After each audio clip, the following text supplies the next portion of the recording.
The explosion ripped through the Imperial shuttle before anyone could scream. Princess Valari felt the floor vanish beneath her feet as the craft spun wildly through the asteroid field. Her 4 elite guards, the finest warriors the Centauri Empire had ever produced, were thrown against the walls like dolls. Through the smoke and sparks, she saw only chaos. The human mercenary, the one her father had hired against her protests, was already moving. Jake Cooper grabbed the princess by her ceremonial robes and shoved her into an escape pod. The guards were screaming orders at each other, their 7-foot frames struggling against the violent motion of the dying ship. Another missile struck the hull. Jake slammed his fist on the pod release. The tiny vessel shot away from the shuttle just as it erupted into a fireball. Valari pressed her face against the small window and watched in horror. The escape pod carrying her guards tumbled in a different direction, struck by debris spiraling toward a barren moon. Her pod crashed hard into the surface of a jumbo planet. The impact knocked the air from her lungs. When she opened her eyes, Jake was already cutting through the pod door with a plasma torch. The humid air hit her like a wall. Strange sounds filled the darkness beyond the wreckage. Jake pulled her out and pushed her behind a massive tree trunk. His eyes scanned the shadows. He moved with a calm that seemed impossible. The Centauri guards would have been shouting commands, demanding reports, establishing perimeters. This human simply acted. He pointed to a ridge in the distance. They needed high ground. Valari had never walked through wild terrain in her life. Her ceremonial shoes sank into the mud with every step. Jake never complained. He simply adjusted his pace to match hers, his weapon always ready, his attention never wavering from the threats around them. Something roared in the distance. Jake changed direction immediately, guiding her through a narrow ravine. She wanted to ask questions. She wanted to demand explanations, but the look in his eyes told her that silence was survival. 3 hours later, they reached a small cave near the ridge. Jake checked every corner before allowing her to sit. He gave her water from his pack and a protein bar that tasted like cardboard. She ate it without complaint. For the first time, she truly looked at this human. He was shorter than her guards by nearly 2 feet. His skin was pale and scarred. His eyes were a dull brown, nothing like the gleaming silver of Zenthari warriors. Yet he had saved her when her elite protectors had failed. She asked him why he had pushed her into the pod first instead of her guards. He looked at her with an expression she could not read. He told her that her guards had been worried about protocol and chain of command. They had wasted precious seconds deciding who should give orders. He had simply seen a problem and solved it. She asked if all humans were like him. He smiled for the first time. He told her that humans came from a world that tried to kill them every single day. They learned to adapt, or they died. Her guards came from a paradise world where the greatest danger was a strong breeze. When the moment came, instinct decided everything.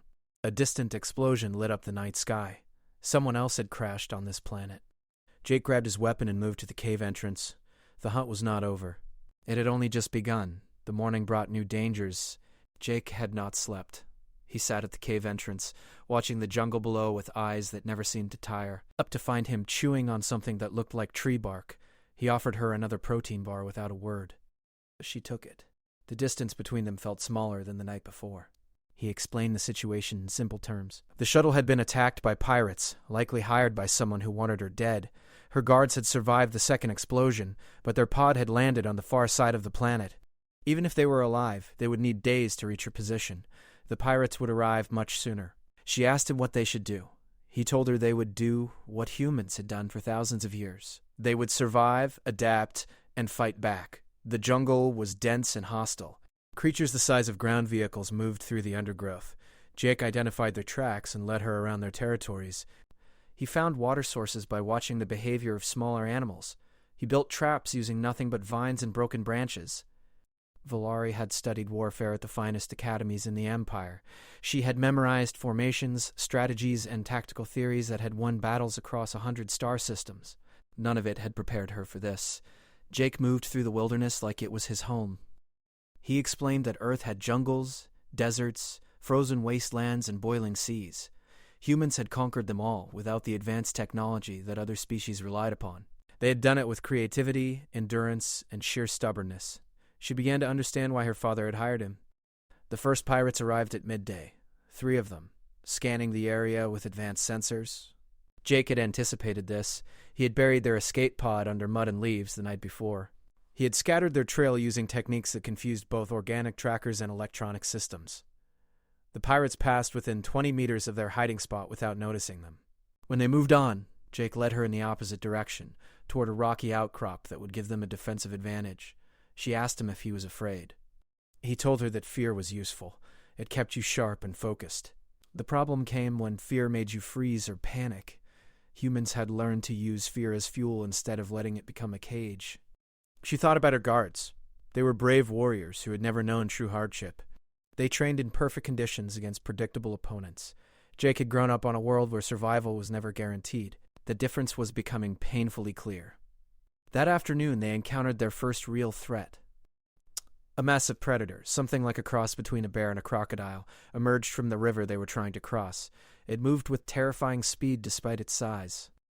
Jake pushed Valari behind him and stood his ground.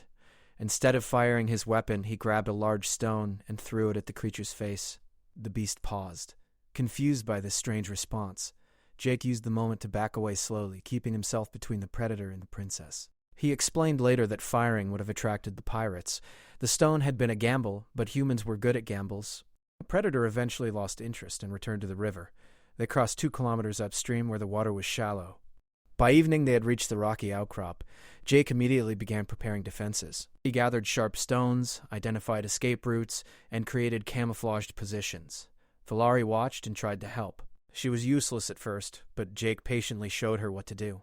He treated her not as a princess, but as a partner in survival. She found that she did not mind. For the first time in her life, she felt like she was earning her place rather than inheriting it. The night was cold. Jake gave her his jacket without being asked.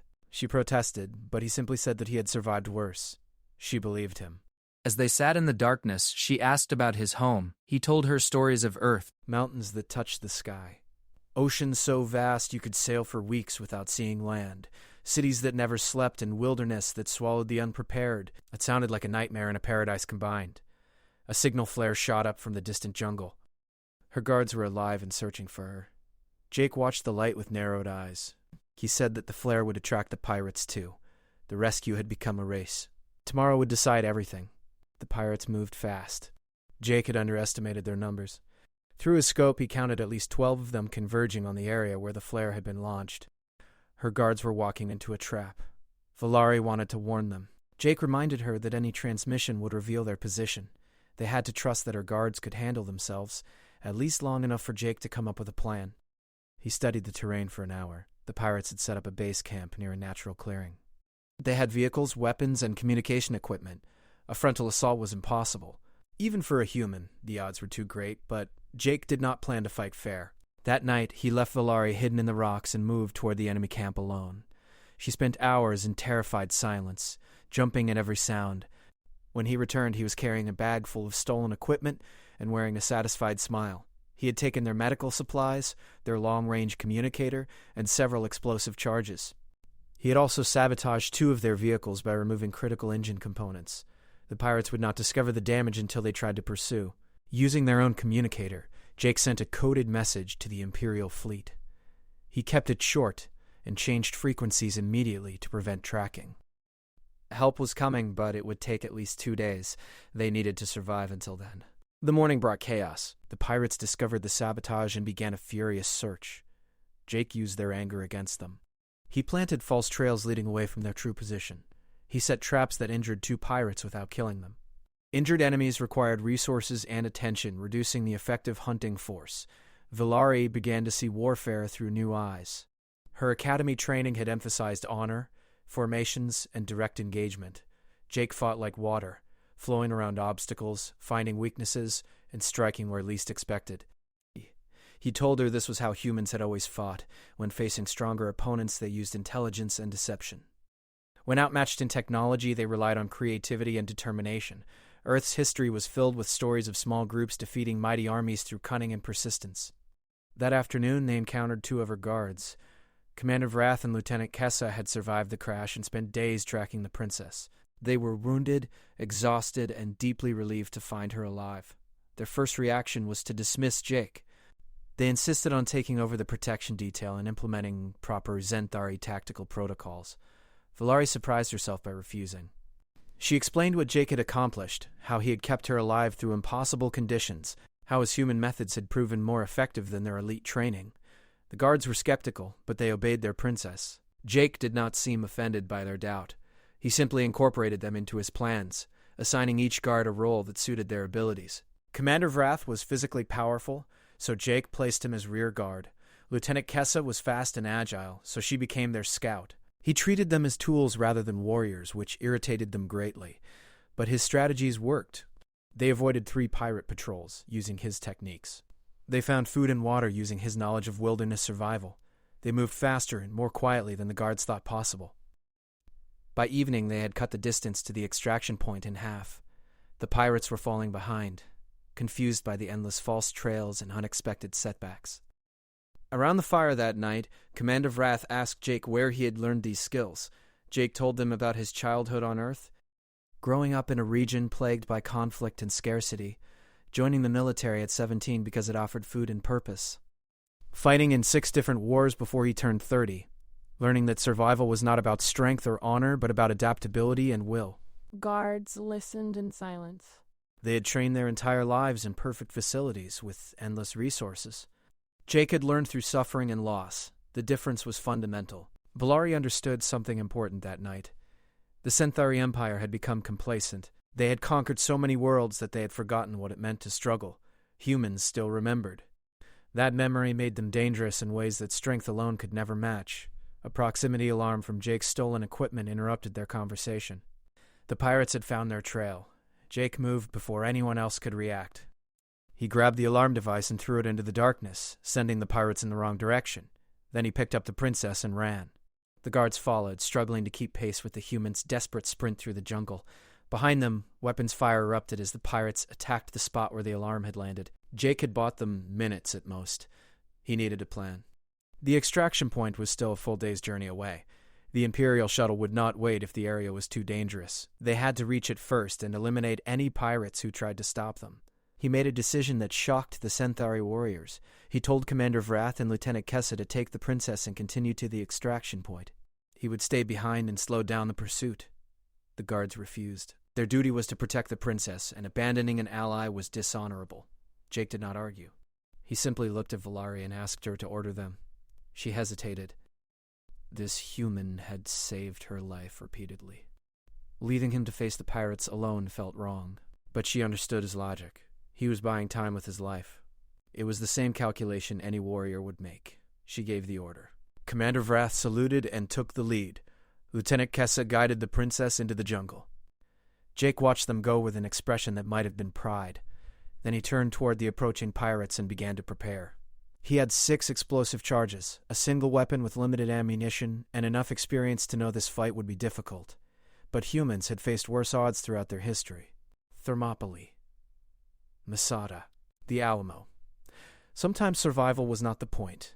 Sometimes the point was giving others a chance to survive. He set his first trap near a narrow ravine. When the first group of pirates entered, the explosion brought down a cliff face, burying 3 of them under tons of rock. The second trap was more subtle. He had poisoned a water source with compounds from his medical kit. 2 more pirates would be incapacitated within hours. The remaining 7 pursued him with fury. Jake led them on a chase through the most dangerous terrain he could find. He crossed predator territories deliberately, letting the massive creatures thin out his pursuers. He triggered natural hazards, like rock slides and flooding. He used every trick Earth had ever taught its children. By dawn, only 4 pirates remained. Jake was wounded, exhausted, and nearly out of ammunition. He had accomplished more than he expected. Now he needed to survive long enough to see the mission through. He found a defensive position near a cliff edge and waited. The pirates approached cautiously, having learned to respect this strange human warrior. Their leader, a scarred alien with cybernetic implants, demanded his surrender. Jake told him that humans did not surrender. They might die, but they died fighting. The leader laughed and ordered his team to attack. What followed was brutal and desperate. Jake killed 2 pirates with his last ammunition. The third fell when Jake tackled him off the cliff edge, using a vine to swing himself back to safety at the last moment. The leader was left standing alone, facing a human who should have been dead 10 times over. The alien was physically superior in every way. Taller, stronger, faster, better equipped. But Jake had something the pirate did not understand. He had the fury of a species forged in endless struggle. They fought hand to hand in the morning light. The pirate's cybernetic enhancements gave him devastating power. Jake absorbed the punishment and kept coming. He broke bones, tore systems, and refused to fall. Finally, with strength he did not know he possessed, Jake drove a sharpened stone through the pirate's throat. The leader collapsed and Jake fell beside him. He lay there for a long time, too injured to move, watching the sky through the jungle canopy. He had done it. The princess was safe. His mission was complete. The Imperial shuttle descended through the clouds like a golden arrow. Commander Vrath and Lieutenant Kessa stood at attention as the ramp lowered, revealing a squad of heavily armed royal guards. Princess Valari stepped forward to greet them, but her first words were not protocol. She demanded a medical team be sent immediately to find the human who had saved her life. The rescue team found Jake 3 hours later. He was barely conscious, his body broken in dozens of places. The royal physicians were astonished that he was still alive. They worked through the night using the most advanced medical technology the Empire possessed. By morning, Jake was stable but critical. Valari refused to leave his side. Her father, the Emperor, arrived on the flagship that same day. He had brought 3 battlecruisers and enough firepower to destroy the entire pirate fleet. He found his daughter sitting beside a human's medical bed, holding the mercenary's hand. The Emperor was not pleased. He reminded Valari of her position, her duties, and the impropriety of showing such concern for a hired soldier. Valari looked at her father with new eyes. She told him everything that had happened on that jungle planet. How her elite guards had failed while this human succeeded. How Jake had taught her more about survival in 3 days than her academies had in 20 years. How the Empire had grown soft and complacent while humans remained sharp and dangerous. The Emperor listened in silence. He was a proud ruler, but he was not a fool. He had hired Jake Cooper precisely because he recognized what Valari was now discovering. Humans were different. They came from a world that made warriors out of necessity rather than choice. When Jake finally woke, he found himself surrounded by luxury he had never imagined. The Emperor himself stood at the foot of his bed. Jake tried to stand and salute, but his body refused to cooperate. The Emperor told him to rest. He said that the Empire owed him a debt that could never be fully repaid. He offered Jake anything within his power to grant. Jake thought for a long moment. He asked for 2 things. First, better training for the Imperial Guards, based on human survival methods rather than traditional Zenthari protocols. Second, a chance to return to Earth when he was healed. The Emperor granted both requests. But Valari had a request of her own. She asked Jake to stay and become her personal advisor on military matters. She wanted to reform the Empire's approach to warfare, and she needed someone who understood what real combat demanded. Jake looked at the princess who had become a friend through shared hardship. He saw strength in her that had not existed before their ordeal. She had learned what it meant to earn survival rather than expect it. He agreed to stay for 1 year. After that, he would decide whether to return home or continue serving the Empire. The Emperor accepted these terms, though his expression suggested he had expected Jake to ask for wealth or titles instead. The months that followed transformed the Imperial military. Jake's training methods were harsh by Zenthari standards, but effective beyond measure. Guards learned to function without technology. Officers experienced simulated hardship that tested their adaptability. The entire culture of the Imperial forces began to shift. Valari worked beside Jake through every reform. She trained with the guards, endured the same hardships, and earned their respect through action rather than birthright. The princess who had once cared only about ceremony now understood that true leadership was forged in struggle. When the year ended, Jake faced a choice. Earth was waiting. His contract was complete. He had earned enough to live comfortably for the rest of his life, but he found that comfort no longer appealed to him. He asked Valari what she wanted. She told him that she wanted to build an empire worthy of the galaxy's respect. One that combined Zenthari wisdom with human resilience. She wanted him beside her as an equal, not a servant. Jake smiled. He told her that humans were never satisfied with comfortable lives. They always needed new challenges, new frontiers, new struggles to overcome. The Empire would give him all of that and more. He stayed, not as a mercenary, not as an advisor, but as the first human to hold a position of true authority in the Zenthari Empire. Together with Valari, he shaped a new generation of warriors who embodied the best of both species. The legend of the human from the Death World spread across the galaxy. Other empires began to reconsider their assumptions about the young species from that dangerous blue planet. And Jake Cooper, the scarred soldier who had never expected to be anything more than a survivor, became something his ancestors would have recognized. He became a pioneer, carrying the spirit of humanity into the unknown. The story of the Empress Princess and her human guardian became required study at military academies throughout the Empire. It taught a simple but powerful lesson. Strength alone was not enough, honor alone was not enough. True warriors were forged by adversity, and the greatest allies came from the most unexpected places. The death world called Earth had given the galaxy a gift it did not yet fully understand. Humanity was coming, and the universe would never be the same.